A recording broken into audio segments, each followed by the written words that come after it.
Efectivamente, aquí estamos ya con la prosa renacentista de aquí, de España, de España, la de España. En este siglo existe una gran variedad de géneros narrativos, ¿vale? Parece que asociamos mucho, ya hemos hablado en clase de los problemas de los géneros, ¿verdad? De la problemática que hay a la hora de encasillar la literatura en géneros y los adjetivos que definen esos géneros, pues claro, a veces se refieren a unas cosas y a veces se refieren a otras.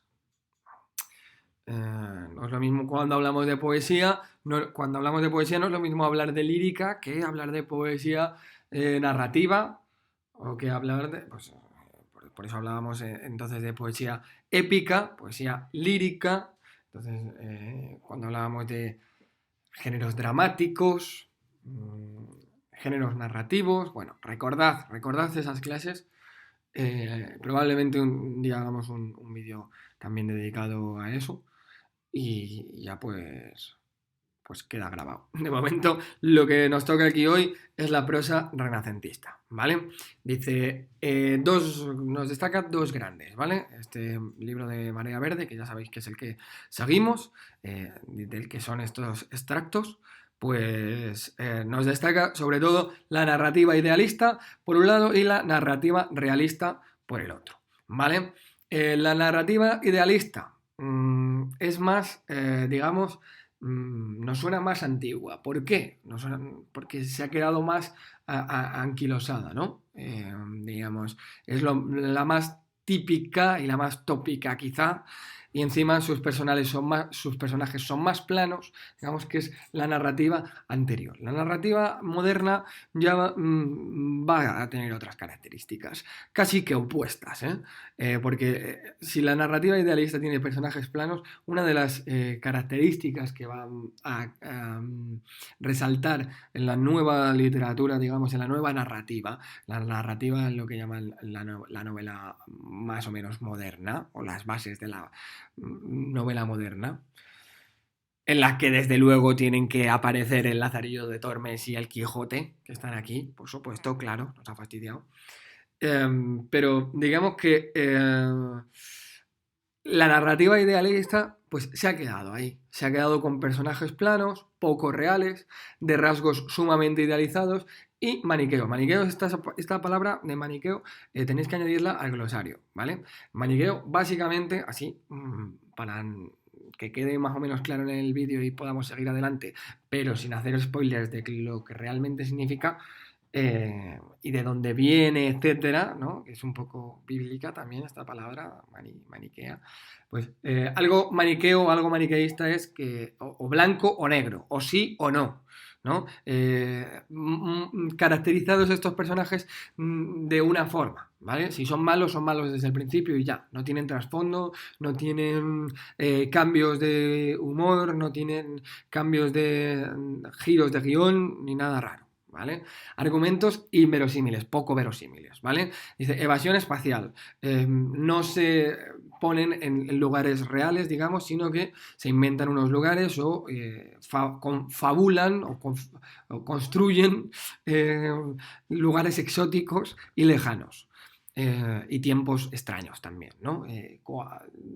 Hace muchísimo tiempo, cuando pasaban estas cosas mágicas, claro, pues todo pasaba y todo era muy bonito, idealizado y inverosímil, ¿no? Al fin y al cabo, inverosímil. Dice, la acción se sitúa en tiempos pasados o remotos, en lugares exóticos, lejanos, etcétera. Claro, así, pues claro, eso nos suena a rancio, ¿no? Lenguaje muy grandilocuente y muy ornamentado, ha pasado, ¿no? A démodé, pasado de moda, ¿no? Como diría un francés. Bueno, dice, la narrativa realista, por otra parte, es la que va a marcar, la que va a sentar las bases de la narrativa moderna. No porque sea realista, sino porque le ha dado personajes mucho más redondos, ¿no? Si antes decíamos planos, aquí redondos, que evolucionan, que no son estáticos, ¿verdad? Como los anteriores, que van cambiando y que tienen profundidad psicológica, ¿no? Los argumentos pasan a ser mucho más verosímiles, o por lo menos tienen una explicación verosímil, que es lo que pasa en el Quijote, ¿no? En el Quijote el señor cree o quiere que la cosa sea idealista, pero la realidad le abofetea constantemente. Por eso supone también una ruptura, ¿no? Que se ha señalado muy a menudo esto y que no debemos olvidarlo nunca. La ruptura que supone el Quijote para con toda la literatura anterior. Y claro, esa es una cara de la moneda. Lo que queda atrás, pero la nueva cara de la literatura, pues son personajes mucho más profundos y, digamos, una explicación siempre realista a todo, ¿no? Una evolución del personaje, unos argumentos que finalmente acaban por ser verosímiles, todo tiene una explicación, reflejos de la realidad, fidedignos, veraces, y efectivamente la trama espaciotemporal pues no es tan lejana, no es tan lejana. El Quijote, en realidad, dice, no ha mucho tiempo que vivía, no ha mucho tiempo que vivía, hace poquito. Y en realidad, luego, la segunda parte, sobre todo, lo que está pasando es la vida. O sea, Quijote es un personaje de la vida diaria, poco más o menos, ¿no? Que acaba de leer los libros que han sido recientemente publicados, que sabe incluso los que se van a publicar en el futuro, que sabe quién le ha escrito y sabe quién ha escrito una historia falsa sobre él. Entonces esto es muy interesante, pero esto lo hablaremos porque claro, el Lazarillo de Tormes y el Quijote, piezas inexcusables, vamos a centrarnos ahora en el Lazarillo, ¿vale? En el siguiente yo creo que a lo mejor en el siguiente vídeo, o a ver si nos cabe todo en este, si nos cabe todo en este, sí, venga, lo vamos a hacer todo en este muy rápidamente porque aquí está lo importante y lo valioso. Y el Quijote se tendrá que quedar ya cuando veamos la siguiente unidad y cuando hablemos ya de literatura más barroca, ¿vale? Aunque la figura de Cervantes está ahí a medio camino entre el Renacimiento, entre la ruptura del Renacimiento, el paso, no es una ruptura, es un paso más, es un paso más. En realidad, antes he hablado de ruptura, pero yo estoy más convencido de que es un paso más, es un avanzar más. La escalera tiene muchos peldaños, ¿vale? Muchos se han avanzado a lo largo de la reconstrucción de toda la Edad Media, esa reconstrucción de la cultura hasta el Renacimiento, ¿no? Esos muchos pasos a lo largo de esos 10 siglos, ¿no? De esos mil años, desde el 476 que cae el Imperio Romano hasta el 440 que se empieza a hablar de la imprenta aquí en Europa, 490 que se descubre un continente más allá de los mares, por ahí, pues 1000 años han pasado de Edad Media, llegamos al Renacimiento, siguen siendo peldaños de una misma escalera, ¿vale? Todo es seguir subiendo y al barroco es seguir subiendo. Y ya luego el barroco, si queremos hablar de desengaño en el barroco, que por supuesto debemos hablar de desengaño en el barroco, y quizá hay un poquito más la ruptura y se vuelve, digamos, a recomponer, luego ya después con los siglos que vendrán después a partir del 18, ¿no?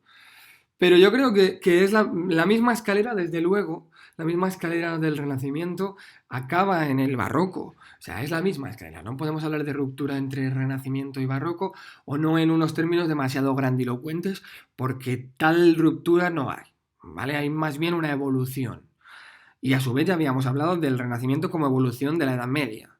O sea que esto es seguir alcanzando cotas más altas, al fin y al cabo, ¿no? Bueno, del Quijote, como digo, ya hablaremos en otro vídeo, seguramente, ¿vale? Del Quijote, ¿sabes qué pasa? Que hay tanto vídeo, hay tantísimos vídeos en la red y tantísima información sobre él. Se ha escrito tanto y lo que hace falta es leer el Quijote, en realidad, que es lo que hace falta. Entonces, pues, que cada uno saque sus propias conclusiones. Cuando lea el Quijote, está muy bien enriquecerse. De hecho, yo creo que está súper bien enriquecerse todo lo posible antes de leer el Quijote para ir ya al Quijote con una idea muy clara de lo que es, ¿vale? Pero literariamente hablando también. Yo creo, porque si no, sobre todo, por lo menos siendo adulto. Porque es que si le metes a un adolescente o más jóvenes, incluso que se le quieren meter a Quijote en vena por los ojos, por los oídos, por las orejas, mmm, que no sirve. Oye, adaptaciones y tal, sí, pero si queremos apreciar lo que es el Quijote de una forma madura, pues claro, tenemos que formarnos antes, si no. Entonces, una vez formado, leer el Quijote y apreciarlo y empaparse y disfrutar, desde luego, como nadie de él. Y muchísimos filólogos tienen muchísimos vídeos, como digo, de los que podéis disfrutar un montón en la red. Y nada, ahí queda. Buscad un poquito y empaparos del Quijote mejor de lo que lo haré yo seguramente en el día que toque hacer un vídeo sobre él, que hoy no es, desde luego.